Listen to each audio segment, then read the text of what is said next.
नमस्कार दोस्तों, मैं खुशाल स्वागत है आपका फिर से। इस बार हम बात करेंगे। हमने इन्वेस्टमेंट चैनल तो बना दिया, इन्वेस्टमेंट हमको करनी है, लेकिन पैसा कहाँ से आएगा। देखो, पैसा दो जगह से आ सकता है, या तो आपकी कमाई या आपकी उधारी। अगर आपने अपना पैसा किसी को दे रखा है तो वो उस पर कोई रिटर्न नहीं दे रहा है, और एक है आपकी कमाई जो आप कर रहे हो और उसमें से कुछ छोटा छोटा पार्ट डाल रहे हो। तो आज मैं बात करूंगा कि जो भी मेरे मित्र हैं जो उधारी में फंसे हुए हैं, उनके लिए कि भाई वो उस उधारी से कैसे बाहर निकल सकते हैं। मैं उसमें अपना तरीका नहीं बताऊंगा, मैं एक ऐसी बच्ची की कहानी बताऊंगा जिसने अपने 50 सेंट की उधारी पटाई ऐसे व्यक्ति से जो शायद उसे जीवन में कभी नहीं देता। तो सोचिए और अमीर बनिए, नेपोलियन हिल द्वारा लिखी गई इस किताब की मैं एक कहानी आपको बताने जा रहा हूँ जो मैंने पढ़ी और मेरे दिल को झकझोर के रख दी। उस कहानी को हम शुरू करते हैं।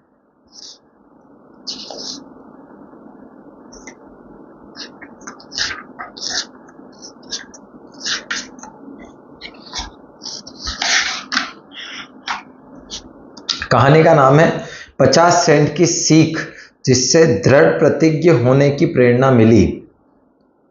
जीवन के कठिन परिस्थितियों की पाठशाला में उपाधि पाने और सोना खरीदने के कारोबार में अपने अनुभव से लाभ उठाने के निर्णय करने के कुछ ही समय बाद डर्बी को पैसा कमाने का अच्छा अवसर प्राप्त हुआ। इस नौकरी के दौरान उन्हें यह स्पष्ट तौर पर ज्ञात हो गया कि न का मतलब हमेशा न नहीं होता है।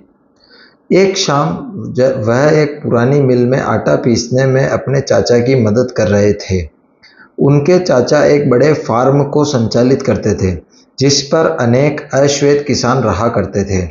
धीरे से दरवाजा खुला और एक किसान की छोटी अश्वेत बच्ची अंदर आई और दरवाजे के पास खड़ी हो गई। चाचा ने उस बच्ची को देखा और बुरी तरह से चिल्लाए, क्या चाहिए?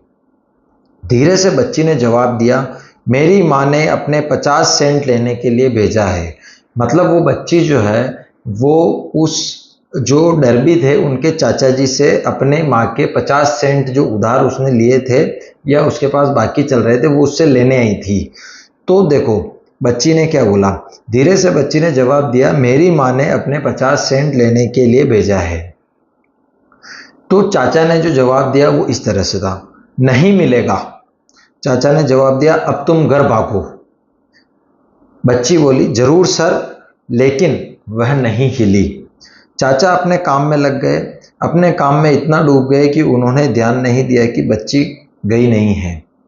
जब उन्होंने देखा और पाया कि बच्ची वहीं खड़ी है तो वह उस पर चिल्लाए, मैंने तुमसे घर जाने के लिए कहा था ना, अब जाओ, नहीं तो मुझे कुछ करना पड़ेगा।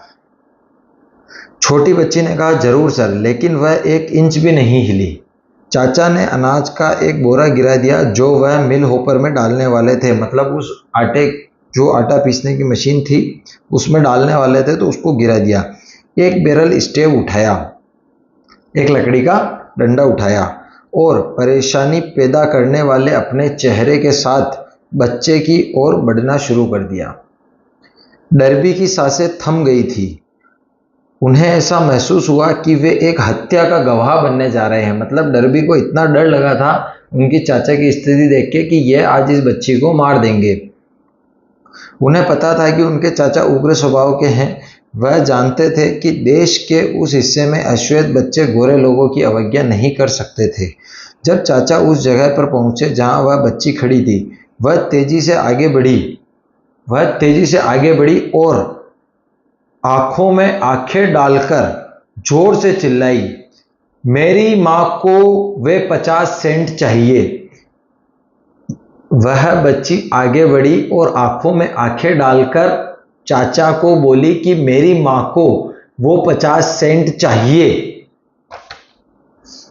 चाचा रुक गए, उसे 1 मिनट के लिए देखा और अपने बैरल स्टेव को धीरे से फर्श पर रख दिया। अपनी जेब में हाथ डाला और आधा डॉलर निकालकर उसे दे दिया। आधा डॉलर मतलब 50 सेंट निकालकर उसे वापस दे दिया। बच्ची ने पैसे ले लिए और फिर धीरे धीरे दरवाजे की ओर बढ़ी, उस आदमी पर से बिना नजरें हटाए जिस पर उसने अभी ही विजय पाई थी। उसके जाने के बाद चाचा बॉक्स पर बैठ गए। और 10 मिनट से भी ज़्यादा समय तक खिड़की से बाहर निहारते रहे। वह अभी हाल ही में घटित हुए हतप्रद कर देने वाले घटनाक्रम पर विचार कर रहे थे। श्री डर्बी भी कुछ सोच रहे थे। उनके अनुभव में ऐसा पहली बार हुआ था जब उन्होंने एक अश्वेत बच्ची को दृढ़ निश्चय और साहस के साथ एक वयस्क गोरे व्यक्ति पर विजय पाते देखा। उसने यह कैसे किया? उसके चाचा के साथ क्या हुआ जिसके कारण उसका उग्र स्वभाव शांत हो गया और एक मेमने की तरह नम्र हो गए? इस बच्ची ने कौन सी विचित्र शक्ति का इस्तेमाल किया जिसने उसके मालिक पर विजय पा ली? ये और इसी तरह के अन्य सवाल डर्बी के दिमाग में कौंध गए, लेकिन उन्हें सालों बाद तक इसका जवाब नहीं मिला जब उन्होंने मुझे कहानी सुनाई। यह बात भी हैरान करने वाली थी कि डर्बी ने इस असामान्य अनुभव की कहानी लेखक को पुरानी मिल में बताई थी, उसी स्थान पर जहां चाचा को झटका लगा था।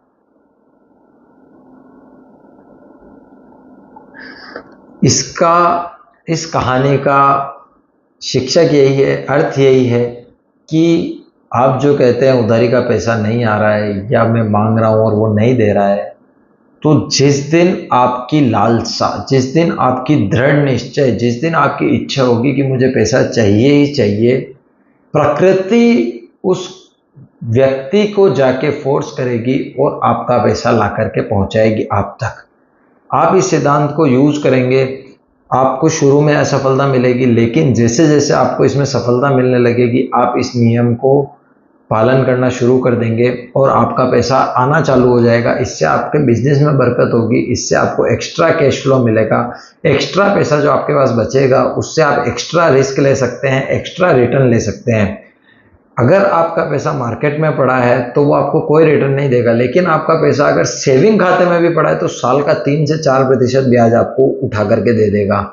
मेरा यही कहना है मेरे मित्रों से, अपनी उधारी पर ऐसी लगाम लगा कर रखें, ऐसी पकड़ बना करके रखें कि सामने वाले को ये रहे कि भाई मुझे पैसा देना है, और आपको ये लगता है कि आपके पैसे मांगने से आपका व्यवहार खराब होगा, तो ऐसा व्यवहार निभाने का भी कोई अर्थ नहीं है जो आपका पैसा लेकर के आपके जब काम के समय पे काम ना आए। आपसे यही मेरा निवेदन है कि अपनी उधारी को इतने शेड्यूल से पटाएं कि कस्टमर ने कहा है 5 बजे तो हम 5:10 पे उसे संपर्क कर लें, इससे कि वो बंदा रहेगा कि ये बंदा पैसे लेकर ही मानेगा, बिना पैसे के काम नहीं चलेगा।